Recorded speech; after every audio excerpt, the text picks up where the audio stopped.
Hello，大家好，这是我录的第一个视频，很多人都在问我关于这次经历，然后我觉得我想录一个视频，给大家讲讲我这次经历，以及给要回国的同学一些建议，希望能帮助到大家吧。大家如果有想回国的，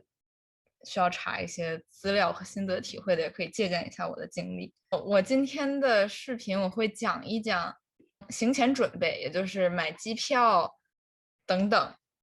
然后出发地检测和申请绿码的流程。在我开始之前，我想先声明一下，就我的这个经历只 apply 到我自己，以及可能是从洛杉矶飞厦门的其他朋友，而且仅限于近期，因为现在政策就一直在变来变去，所以说可能3个月以后大家再看我视频，可能就又不一样了。然后其他航线、其他城市的规定也可能跟我飞的航线可能不一样，所以说请大家综合考虑一下我的经历和其他在网上发表的其他人的经历。关于一些就是比较硬核的信息，我给大家提供几个资源。一个是大使馆的官网，是他们其实写的很清楚，他们需要什么样的资料。大家可以手动输入这个链接，或者扫描这个二维码来查看大使馆官方的信息。然后第二个是北美票地，我是一直参考北美票地的置顶微博，然后准备的行前资料。它上面写的非常非常清楚，然后各地各个航线买机票5个1怎么买，以及要准备什么，然后什么建议之类的，它都发在它的置顶微博里面了。那大家现在既然已经知道在哪儿查看官方政策了，那我现在就来讲一讲打疫苗的同学回国需要注意什么。打完2针才可以回国。如果你打完2针导致抗体阳性，这个现在国内的大使馆已经做出了新的政策，就是你是可以回国的。小白卡一定要收好，就是 CDC 那张小白卡，然后上面要写好自己的名字、出生日期以及打了2针的日期和 lot number。预约疫苗那个官网上可以下载一个 PDF，就是你的 vaccine information，然后它上面会有你的疫苗记录以及 lot number 那些都会有，你把那个下载下来，它就相当于是你疫苗除了小白卡以外的另外一个证明。我在打疫苗的时候也拍了照片和视频，但是最后也没有用到。下面就是买票，买票一定大家要按照5个1政策范围之内的航班买票，因为5个1政策外的基本上都是飞不了的。然后5个1政策内的美国的3个航空公司的航班一般不会被 cancel。但是之前我有朋友买的美联航的航班，然后中间加了一次转机，你就没办法做，因为你要在始发地，就是你最终离开美国那个地方做双检测。如果它中间加了一个转机，然后是2个行程打包的话，你是回不了国的。所以大家一定要注意，如果航空公司行程变更，大家要去维权，要去改机票。然后在买的时候也一定要注意你退票和改签的规则，一定要买那种比较 flexible 的那种，因为现在真的疫情期间变化的事情太多了，就最好能买可以退改的就一定要买可以退改的。除了5个1政策以外，另外一个需要注意的事情是，国内航空公司国航、厦航、南航和东航这4班是每周会 cancel 一班。现在是有规律的，就是1周 cancel 一个航空公司，大家可以按照以往的 cancel 的记录来算一下，一定要避开可能这个航空公司会 cancel 那一周去买。但是因为5月1号开始有了新的熔断政策，所以我不确定这个顺序和熔断政策加起来混在一起会是怎么个 cancel 的方法。如果说熔断政策会跟那个一起算的话，那我们就没有办法去 predict 你要买的时间会不会被 cancel。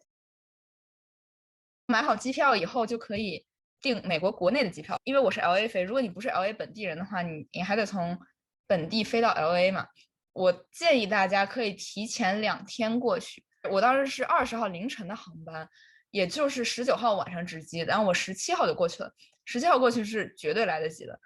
我订了17号的飞机，以及17号下午的核酸检测。另外一点就很多人在问的，就是20号凌晨的飞机，17号检测算不算48小时以外？它 technically 是算48小时以外，但是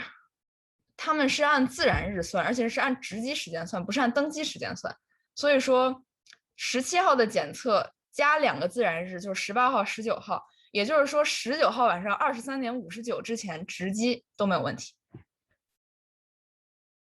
我建议订酒店最好订机场附近的酒店，就是有那种机场接送 shuttle 的那种酒店，而不要为了方便去订一个检测点旁边的酒店，因为其实现在打车真的很不好打。如果你哪怕你打不到车，你 miss 了检测时间，然后你 reschedule 一下，总比你到时候要去坐飞机的时候你打不着车去机场，然后误机强。所以说，我觉得如果大家可以选择的话，我建议订机场酒店。还有一点就是酒店建议大家订 late check out。如果你们的登机时间很晚的话，因为酒店一般都是12点、11点就 check out 了嘛。我的 late check out 是到6点，然后加59刀。但是这不是能保证的，因为我有其他的在群里的朋友就当天说就没有 late check out 了，所以说大家一定要在就订酒店完了以后就立马给客服打电话，跟他讲你要 late check out，不然的话你当天过去很有可能就没有了。另外就是酒店最好有打印机，因为你核酸检测报告是要打印的 ，LA 的机场是要收走的，所以这个一定不要忘，机场是没有地方打印的。检测点是需要在大使馆官网批准的检测点里面检测，大使馆官网上有一个 list。我当时约的是第2个 Nova 的机场检测点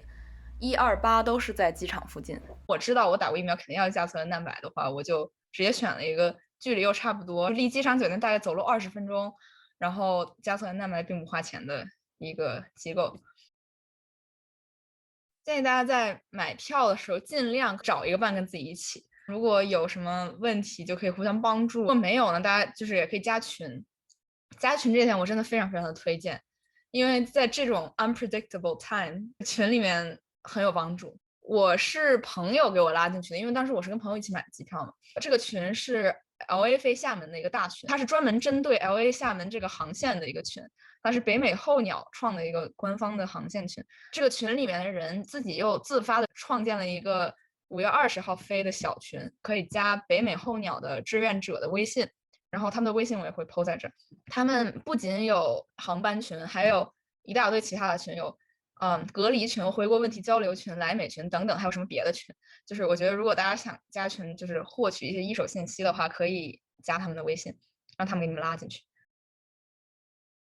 美国国内的飞机上，大家是要求戴口罩，但是没有 social distancing 的，在机场也没有，在飞机上也没有，所以大家一定要做好保护。然后我到 LA 以后呢，我是先从机场坐 shuttle 到了酒店，因为他让我提前 check in 了。如果他不让提前 check in，就可以把行李寄存在前台。我当时是走去的检测点，我当时约的 Nova 嘛，大概20分钟就到了。打车的话，就是 Uber 不一定能打到，可以打 Lyft。如果实在打不到，可以打那个 Uber 的，就是什么我忘了叫什么，就是那个 luxury 的那个，大概也就贵个1、2块钱，因为它很近，也不是很远。luxury 的可能会比打非 luxury 的更好打一些。Lyft 一定比 Uber 好打，但是就即使是 Lyft 也不一定能保证一定能打到车，所以说，大家需要做好走过去的思想准备。然后从酒店走到检测点那一路，就是它算一个比较偏僻的城郊，没有特别的繁华，也有很多的流浪汉。我当时和朋友我们2个人一起走过去，有一点点害怕，但是没有出什么安全问题，大家就走过去走回来，并且不要天黑的时候走就好。我当时是捅了2个鼻孔，然后抽了静脉血，没有捅喉咙，然后捅的挺 intense 的，就比我之前在学校里面捅的都 intense。我是下午3点去检测，当天晚上8点50就检测报告就出来了，并且没有加急。但不能保证所有人都这么快啊，也不能保证所有检测点都这么快。出完报告以后就截图，大家一定注意截图的时候一定不要漏信息，就是它上面有的所有信息，这个图片里都要包含，并且截图的时候一定要保证清晰。然后要去楼下的打印机那打印一份报告，打印1份就可以，第2份自己可以留着备用，但是他们只会收1份。我当时是 Nova 检测的 ，Nova 是发了2份邮件，一封是加密的，另一封是不加密的，就是其实它俩是一模一样的东西，就打印1个就可以了。非要看那个加密的文件的话，就是密码是检测点会贴在墙上的，大家可以就用那个密码去看。拿到这个检测报告就可以立马开始申请绿码。那申请绿码都需要什么呢？那我现在一步一步给你们 walk through 一下我当时绿码是怎么申的。首先在微信里面搜索一个名字叫防疫健康码国际版的小程序，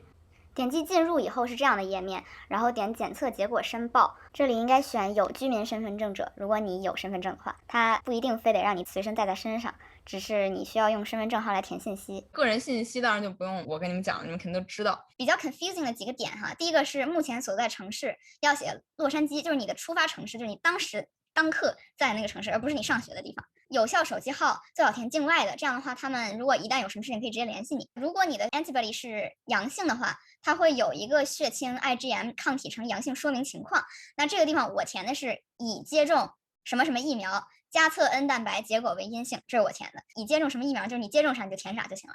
然后后面上传图片，核酸检测或新冠病毒血清抗体检测的报告图片，就是我刚刚讲的那个报告的截图，然后行程单和所在国家居留证明图片的报告图片，我是直接截了行程单的图，然后我还发了一个护照的签证页。然后行程单呢，就是你订机票完了以后，过2天大概你的邮箱里就会收到这个行程单，就是你不需要额外申请，它直接就会给你发过来。反正下航至少是这样的，它是一个 attachment， 然后你打开以后，它有一个中文版，一个英文版，你上传中文、英文应该都可以，不需要2个都上传。然后如果你接种过疫苗的话，他会问你疫苗接种证明图片，这里面我是上传了3个，一个是小白卡，一个是我刚刚给你们讲的那个，就是从我预定疫苗的那个机构下载出来的 vaccine information， 然后第3个是疫苗接种声明书，这个是从 LA 的使馆官网上下载的。疫苗接种声明书你可以用电脑填，但是签字一定要不能是打字的签字，就是一定要是你手写的签字。但是如果你实在不愿意打印的话，如果你用苹果电脑，你可以在预览里面就是 create signature， 我当时就是在预览里面 create the signature， 然后就是直接得到的是绿码。其他的都很 straightforward， 就大家就按照自己的个人情况填就可以了。我刚刚已经把这个洛杉矶的官网地址 po 在这儿，上面可以查看符合规定的检测点的 list， 申请绿码流程，还有不同状况，比如说你有感染史啊，或者有没有打过疫苗之类的，就不同状况的人回国需要的文件，还有下载疫苗接种声明书，都可以在洛杉矶的大使馆官网上面查到。我当时是18号早上7点左右交的申请，我是17号晚上就收到了结果，但是当时被我睡过去了。申请交上去以后，你再点开你的健康码的时候，它是一个黄码，黄码的意思就是说正在审核中。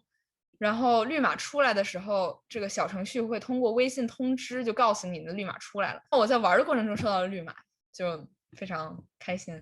但其实绿码出来了并不是终点，这一切才刚刚开始。我当时是下午2点半才出来，就是 take 了大概7个半小时的时间。但是我也有一个群里的人说他1分钟就收到了绿码，所以说这个速度就很迷，你也不知道你到底是快还是慢。有同行人收到绿码，你没有收到，并不代表你要被拒，就因为真的差距会很大，所以说不要紧张。如果你信息上传有误，或者有些东西就不符合规定的话，他给你下发红码，就是你也不要太慌张，只要你把他想让你改的地方改掉，你再重新上传一遍的话，就很快就会拿到绿码，也不会影响你后面的回国流程。除非你不符合回国要求，比如说你什么新冠阳性的这种，就这个是没有办法。但是就如果你所有东西都是 OK 的话，只是一个文件填错了，然后你重新上传一个是完全没有问题，大家不要紧张。如果你是马上就要去值机了，还没收到绿码，它还在黄码，那个时候你可以打电话联系大使馆。我当时因为跟朋友一起去的嘛，然后就很欢乐，休息一晚上，第2天我们就去玩了。推荐几个地方，星光大道嘛，你要没去过可以去打个卡，但是没什么好玩的。强烈建议去 Santa Monica 看落日，因为酒店在机场附近嘛，就离 Santa Monica 真的很近，对于 COVID 上面就没有什么风险，也真的超级超级超级美。还有一个地方是 Los Angeles County Museum of Art， 就是简称是 LACMA， 这个地方是要上网提前订票，我们当时想去，然后到了以后发现今天票已经 sold out 了，所以就没去成。所以说大家如果想去那儿的话，一定要提前订票。大家肯定也都 travel 过很多次了，就是那些基本的什么飞机靠枕这些东西我就不说了。就关于疫情的话，我建议大家带消毒湿巾，手机可以擦一擦，然后如果要在酒店里吃饭的话，桌子可以擦一擦。登机以后呢，你也可以把小桌板擦一擦，座椅扶手擦一擦，就是能擦的就可以擦一擦。反正我觉得消毒湿巾是一个非常方便的东西。然后建议大家多戴几个口罩，因为很有可能中途会污染啊，或者你流鼻涕啊、喝水洒了什么之类的。我当时是 KN95 外面罩了一个医用口罩，可以戴一个发夹，可以把这个2个口罩带儿在后面就夹一下，耳朵的负担就没有那么大。我飞美国国内那段还没觉得怎么样，但是就是国际航班那段，我真的是我耳朵真的就但是如果没有发夹的话，也可以考虑梳头发的一些 techniques， 让你的头发勒住口罩，而不是用耳朵。反正只要把后面那个连起来，不要勒耳朵就可以了。